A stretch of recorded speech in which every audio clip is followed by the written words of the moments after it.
Okay, so let's firstly look at quantity Q2. Q2 is actually the equivalent quantity, which means at Q2, the quantity demanded equals quantity supplied. The market achieves equilibrium.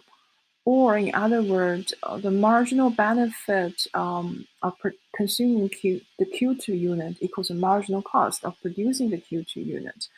So the market achieves equilibrium. And if the market achieves equilibrium, we know that at Q2, the total surplus is maximized, or we say the economic surplus is highest.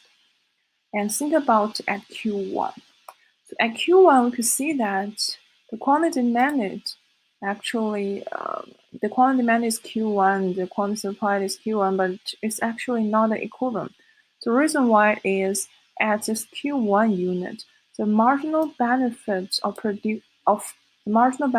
of consuming this Q1 unit is higher than the marginal cost of producing this Q1 unit, which means that there must be some increase in the quantity in the market in order to achieve this equilibrium of Q2.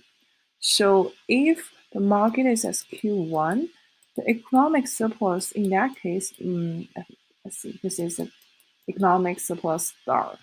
This new economic surplus should be smaller than the equivalent economic surplus, which when the quantity is Q2. Okay, and what about Q3? At Q3 is actually it's a different thing. That is, if the quantity is at Q3, the marginal cost of producing Q3 is much higher than the marginal benefit of consuming it. That means the quantity must decrease in order to achieve the market equivalent quantity Q2. So the same thing applies. This economic surplus QS double prime is also smaller than the economic surplus at the equivalent point Q2.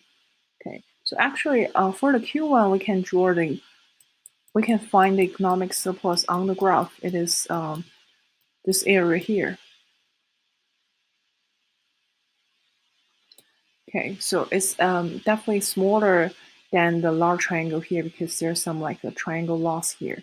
But for when the quantity is Q3, we are not able to draw the economic surplus. But as long as we know that Q3 cannot be achieved because it's not the equivalent point, the market must try to achieve the equivalent point to Q2. That means that at least we know that the economic surplus at Q3 must be smaller than the optimal economic surplus. Otherwise, the market will stop at Q3, but that's not the case.